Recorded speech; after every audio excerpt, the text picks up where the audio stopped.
this tutorial, I'm going to be teaching you about Google Classroom. To access Google Classroom, you simply need to go to classroom.google.com from the Chrome web browser on your computer or on a Chromebook. The first time you go to Classroom, you will be prompted to join or create a new class. When you go to create new class, you may be prompted to ask for your network administrator's permission to access Google Classroom. Click the OK button when prompted, and a message will be sent to your administrator asking to confirm that you have a teacher account. Once you have access to Google Classroom, you will open up to Classroom View when you enter it. You can create a new class by clicking on the plus button and then clicking Create Class. You can name your class anything that works for you and makes the most sense for you and your students. It is not necessary to put something in the section portion of this. Once you have named your class, you can click the blue Create button to create your new class, and it will be immediately opened up for you.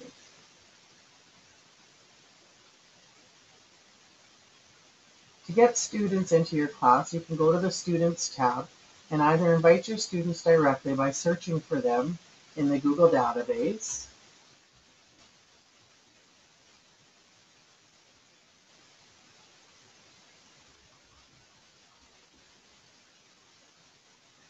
you can add your whole class this way. They will pile up here at the bottom, and once you have everybody entered, you can click Invite Students to invite students to your classroom. When students go to classroom.google.com, your invite will automatically pop up. Alternatively, you can have the students go to Classroom and enter this class code to join your class manually. Let's take a look from a student's perspective. So signed in as an invited student, if I navigate to classroom.google.com, I'm going to get the Classroom Welcome page. Here it will ask me if I'm a student or a teacher. Students will click Student and Submit. Once they have completed this, any classes they have been invited to will appear here on the screen with a blue Join button. Once I join the class, I'm now seeing the student side of Classroom.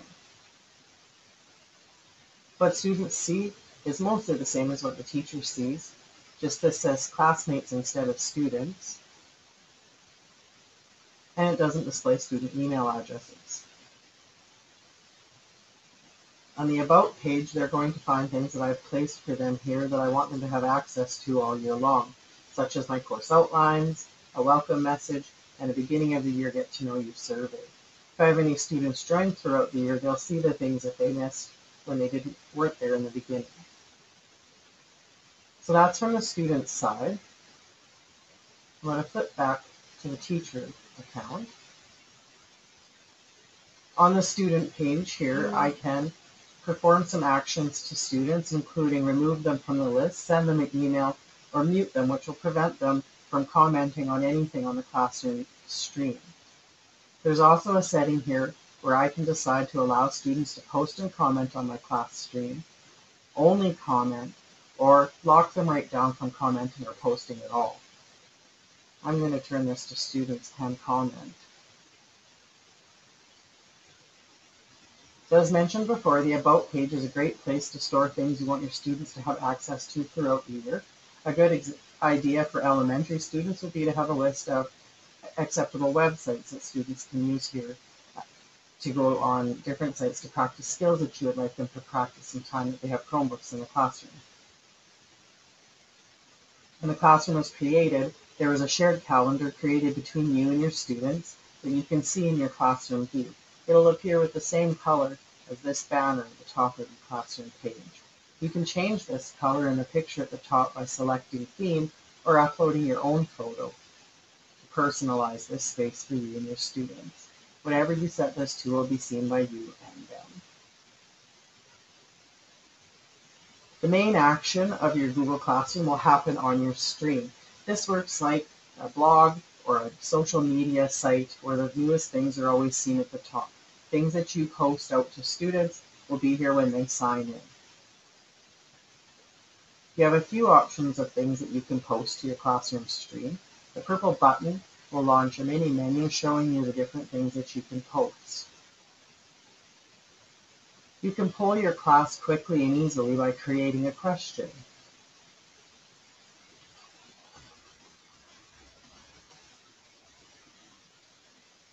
Set a due date. By default, it'll be due the next school day. And a specific time if you choose. You can choose for it to be a short answer or a multiple choice question. You may also attach files within your PC, things from your drive, a YouTube video, or a link to an external website. If you have more than one class, here you can choose to share it to more than one class at a time.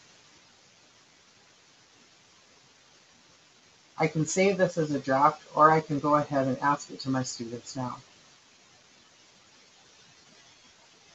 By hitting the question, it posts it up on my stream and shows me how many students have answered it. If I go back to my students stream and refresh this page,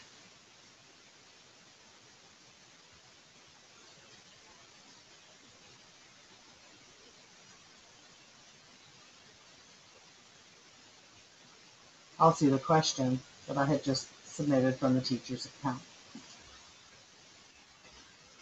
The students can type their answer and hit submit to post their answer to the question on the student newsfeed. Notice here that there's a spot where they can click to see their other classmates' answers. They may also choose to comment on this post.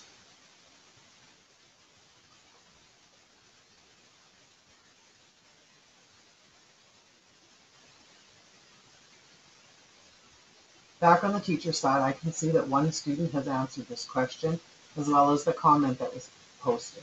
If I click on the question numbers here, I can see specifically which each student answered. As students answered, theirs would show up down here where this one single answer is showing.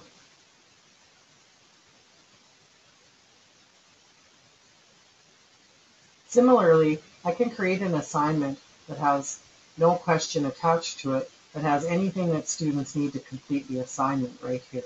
We can give it a name, give some instructions for students, as well as set a due date. Remember, this will add it to Google Calendar for you and your students. You can add as many Drive files as you would like, YouTube videos, or links to outside web pages. One of the cool things with this is if you add something from your Drive,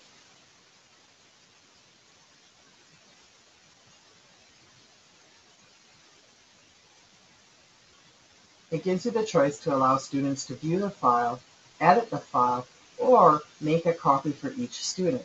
This is a worksheet that you want the students to do. You can set this make a copy for each student.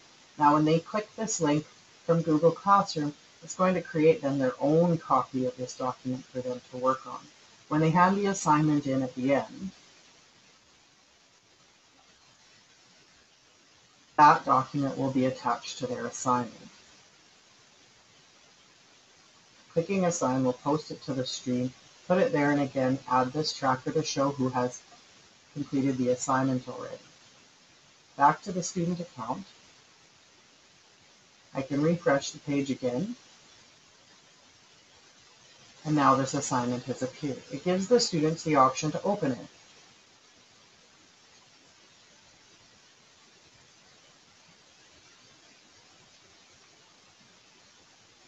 Here's the student assignment that they need to work on. They can click on this assignment, which, as I mentioned before, is actually making them their own copy. Go in here and do the work that they need to do. Once they're finished, they can click Turn In. This will prompt them to attach any extra things like links to outside websites or other documents, slideshows, or things that have been created in Google Drive that you want your students to attach to their turned in assignment. Once they're ready to they can hit the Turn In button. Note here, an Unsubmit button pops up after the assignment has been handed in. This allows students to retrieve their assignment, make changes, corrections, or add to it, and then resubmit when they are happy with it again. So now that the student has turned this work in, if I go back to my teacher page, I will see that there is one assignment completed. When I click here, it opens up, it shows me all of these kids are not done.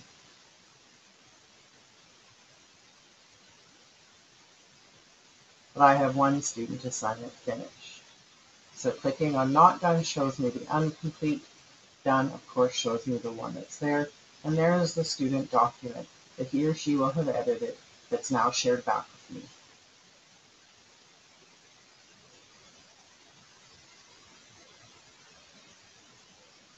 Along with assignments and questions, you can post just a simple announcement to your page if you want to let your students know something, and it will appear at the top of the stream at the time that you post it.